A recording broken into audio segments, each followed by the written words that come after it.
Hi అండి, అందరికీ నమస్కారం. Welcome back to my channel cherry and shoe wonders. ఈరోజు వీడియోలో నేను మీకు ఒక tasty and healthy recipe share చేయబోతున్నాను. అదేంటంటే సొరకాయ సర్వపిండి. ఇది ఇంట్లో చేసినప్పుడల్లా వీడియో చేద్దాం అనుకుంటున్నాను, కానీ ఎప్పుడూ టైం కుదరడం లేదు. ఈరోజు కాస్త వీలు చూసుకొని వీడియో చేస్తున్నాను అనమాట. ఇంకా లేట్ చేయకుండా వీడియోలోకి వెళ్ళిపోదాం. దీనికోసం ముందుగా మనం ఒక సొరకాయని తీసుకోవాలి. ఆ సొరకాయని ఇలా పీల్ చేసుకోవాలి. నేను ఒక కప్పు 1.5 కప్ దాకా బియ్యం పిండి వేసుకుంటున్నాను. దానికి ఒక హాఫ్ సొరకాయ సరిపోతుంది. మీరు తీసుకునే బియ్యం పిండిని బట్టి సొరకాయ యాడ్ చేసుకోవాల్సి ఉంటుంది. సొరకాయ కాస్త ఎక్కువ వేసుకున్నా ఏం పర్వాలేదండి. హెల్త్కి కూడా మంచిది.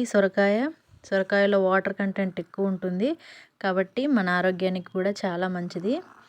కాస్త ఎక్కువ వేసుకున్నా ఏం ప్రాబ్లం ఉండదు. కాకపోతే ఇందులో వాటర్ ఎక్కువ ఉంటుంది కాబట్టి పిండి కాస్త లూజ్గా అయిపోతుంది. కాబట్టి కాస్త చూసి యాడ్ చేసుకోండి. ఇప్పుడు ఇలా సొరకాయని తురుముకోవాలి.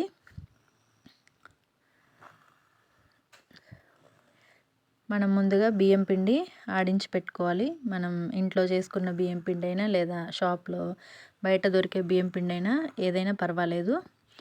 ఇది మనం పిల్లల కోసం ఈవినింగ్ స్నాక్స్ లాగా కానీ మార్నింగ్ ఇంట్లో పెద్దవాళ్ళ కోసమైనా సరే మార్నింగ్ బ్రేక్ఫాస్ట్ లాగా కూడా తీసుకోవచ్చు. టేస్ట్ చాలా చాలా బాగుంటుంది. ఇప్పుడు దీంట్లో ఒక ఆనియన్ ఇలా సన్నగా తరిగి వేసుకోవాలి. అలాగే ఒక గుప్పెడంత పచ్చి కరివేపాకు తరిగి వేసుకోవాలి.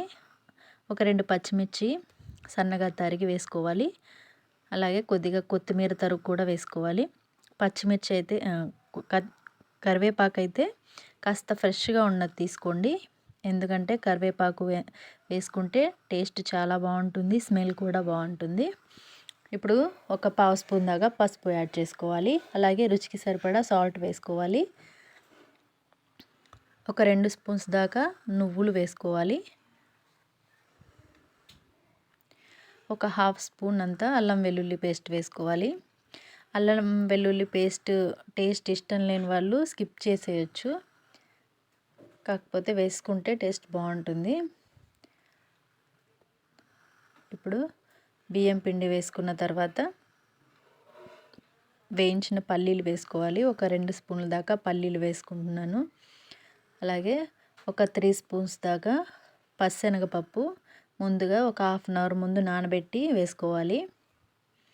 ఇప్పుడు ఈ మొత్తం అంతా బాగా కలిసేలాగా కాస్త గట్టిగా కలుపుకోవాలి. పిండి మనకి మ్యాక్సిమం వాటర్ అవసరం ఉండదు. ముందుగా వాటర్ వేసుకోకండి, మళ్ళీ పిండి లూజ్ అయిపోతుంది. పిండి కాస్త గట్టిగానే కలుపుకోవాలి. మనకి సొరకాయలో ఉండే వాటర్తోనే సరిపోతుందన్నమాట. ఇప్పుడు ఒక హాఫ్ స్పూన్ దాకా కారం వేసుకోవాలి. నేను కాస్త పచ్చిమిర్చి తక్కువ వేసుకున్నాను, పిల్లలు తింటారు కాబట్టి. ఎక్కువ పచ్చిమిర్చి వేస్తే మా పిల్లలు తినలేరు. అలాగే ఒక స్పూన్ దాకా జీలకర్ర వేసుకోవాలి. ఇప్పుడు మొత్తం అంతా పిండి ఇలా కలిపి ముద్దలాగా దీని మీద కొద్దిగా ఆయిల్ వేసుకుంటున్నాను. ఇప్పుడు మనం పిండి తీసుకునేటప్పుడు చేతికి ఇలా అంటుకోకుండా ఉండాలంటే కాస్త ఆయిల్ వేసి ఆయిల్ అలా అప్లై చేయండి పిండి ముద్దకి.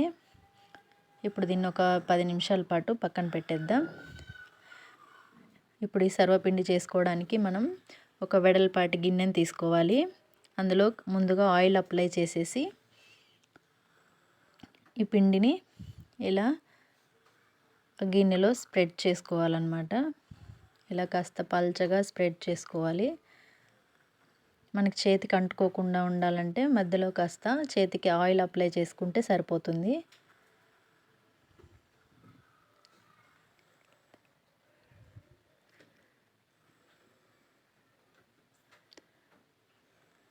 ఇలా పల్చగా స్ప్రెడ్ చేసుకున్న తర్వాత స్టవ్ వెలిగించి స్టవ్ మీద పెట్టేయడమే. మూత పెట్టేసి ఒక 10 నిమిషాల పాటు సిమ్లో ఇలా కుక్ చేసుకోవాలి. చూస్తున్నారు కదా, ఇలా ఆయిల్ తేలే వరకు కుక్ చేసుకోవాలి. మీరు కావాలంటే ఆయిల్ కాస్త ఎక్కువ కూడా వేసుకోవచ్చు, ఇంకా కాస్త ఎక్కువ వేసుకున్నా పర్వాలేదు. నేనైతే ఆయిల్ తక్కువ వేస్తాను. ఇలా ఒక కళాయిలో కూడా ఒత్తుకున్నాను అన్నమాట, తొందరగా అయిపోవాలని. ఇంతే అండి, చూసారు కదా ఎంతో tasty and healthy recipe Telangana special సొరకాయ సర్వపిండి రెడీ అయిపోయింది. టేస్ట్ అయితే సూపర్గా ఉంటుంది. పిల్లలు కానీ పెద్దవాళ్ళు కానీ చాలా ఇష్టంగా తింటారు. తప్పకుండా ట్రై చేసి చూడండి. అండ్ వీడియో నచ్చితే లైక్ చేయండి, షేర్ చేయండి, subscribe my channel. Thanks for watching. నా వీడియో చూస్తూ ఛానల్ సబ్స్క్రైబ్ చేసుకొని వాళ్ళు ఎవరైనా ఉంటే please subscribe my channel and please support me.